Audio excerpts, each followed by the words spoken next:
Good morning, everyone.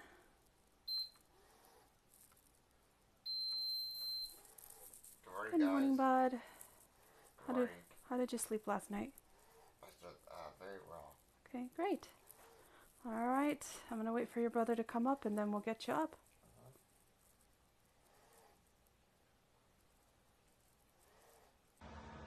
Hey, everyone.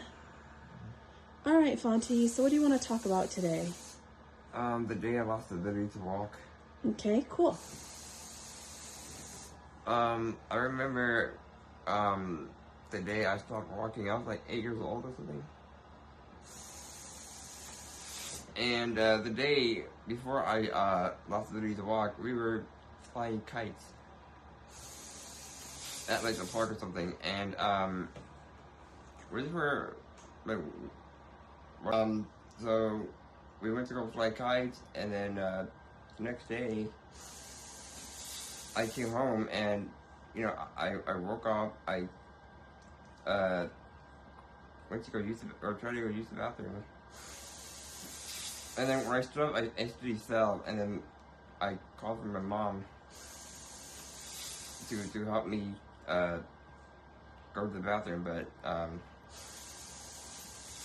like it was weird because like I couldn't use my legs, and I didn't know what was wrong with me at the time because I was just a kid, right? And You were 8 years old. yeah, You were 8 years old when you stopped walking. I know, and my mom was surprised,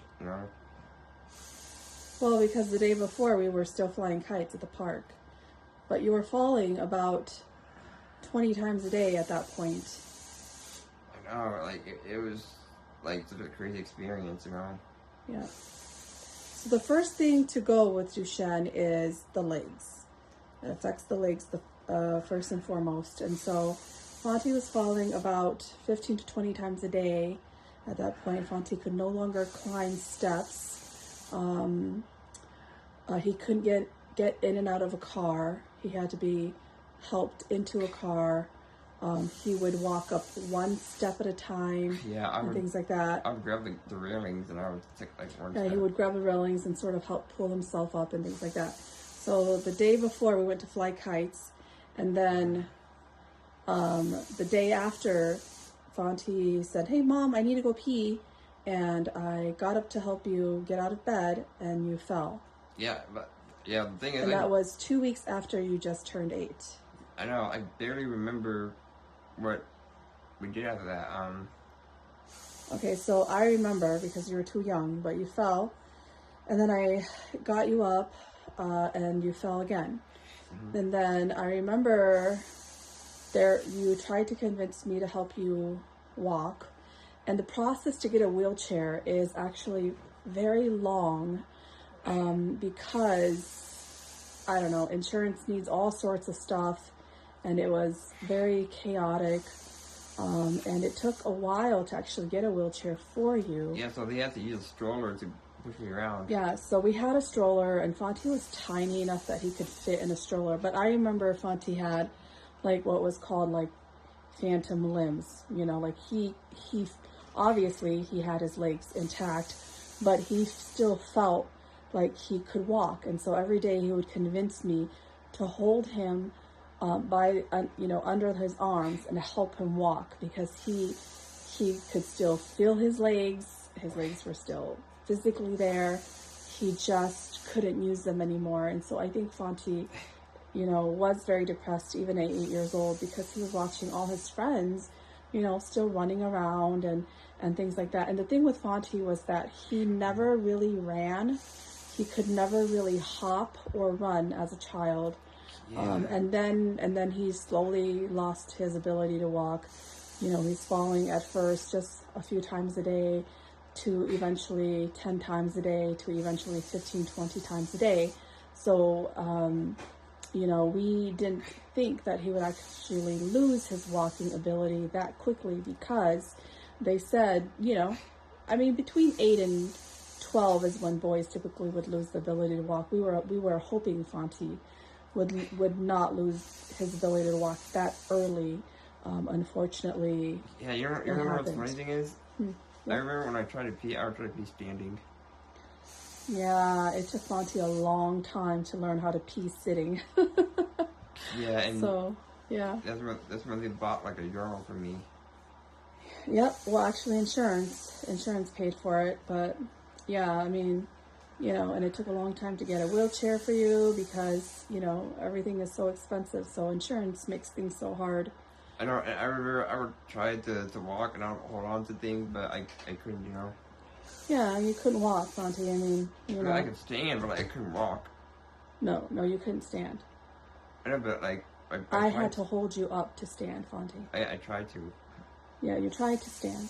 Yeah, and then we eventually got a stander for you. Remember, you used to have a stander. Do you remember that? Yeah, I remember when I would do homework. Standing in the stander. Yeah, my parents would put me in the stander. Yeah, so the stander basically locks him at the knees, and then he's pretty much strapped in. And if I can ever find a picture, I will insert it or I'll put it in here. But pretty much, Fonty, it's basically to help with his contractures, because if he's sitting for 10 to 14 hours a day in his chair, eventually he becomes contracted. Well, it's too late now. Yeah, I mean, unfortunately, we tried to prevent it as much as we could, but it is what it is. I mean, it was too uncomfortable, you know? You were very uncomfortable, right? And remember, we used to have those leg braces, remember? Oh, yeah, we had leg braces and hand braces. And Fonty hated them. Like, we would force Fonty to wear them to prevent contractures. Yeah, I would sleep with them, and I'd wake up, and I would feel numb. You'd be screaming for us to take it off and things like that. So we would just have to take it off, and but yeah, that was pretty much the day that you lost the ability to walk, and Yeah, pretty much lost everything. it happened very quickly, unfortunately. So yeah, I didn't expect it to happen. You know. Yeah. It is what it is. It's what happens when you have Duchenne. You know. Yeah. Sadly. Yeah. So that happened very quickly and unexpectedly too. I think that after Fonty lost the ability to walk, we grieved again as a family. Every loss was difficult, because there are things that we take for granted every single day as human beings. And one of them is obviously the ability to walk, something that we take for granted that we don't even think about. And then, there are people like Fonty who lose that ability. One ability at a time is taken away from him. So it was definitely very difficult. We grieved for a while, just like we grieved when we found out his diagnosis. Every loss was very, very difficult for our family, and especially for Fonty, because he was so young and too young to understand what was going on. I didn't really have a clue what was happening, Yeah, he would see his peers, his classmates all running and walking, running down the hallway and things like that. And I was struggling to keep up, Yeah, so, yep, that's pretty much the story of the day that Fonty lost the ability to walk. And every day I'll try to post a video and tell you more stories about my life. Yeah, so Fonty would appreciate it if everybody who watched his videos would subscribe to his channel. Yeah. Fonty actually rewatches the videos that I post up, and he reads every comment, guys. He sees every comment. I really hope that all the comments are positive. No human is perfect. And I know that your family is not perfect, and neither is ours, but we do try our best to take care of Fonty, and he reads every comment. So please make sure these comments are positive, because, he is sharing his experience with you guys. And I keep checking on the views, see if I get like more and more subscribers, more viewers. He asks me every single morning, Mom, how many subscribers do I have? So he is pretty excited about that. So yes, please continue to, if you're watching his videos, please make sure you subscribe. It would make Fonty's day. Anything else you want to add before we go? That's it. All right. All right. Take care, everyone. Yep. See you next time. All right. Bye.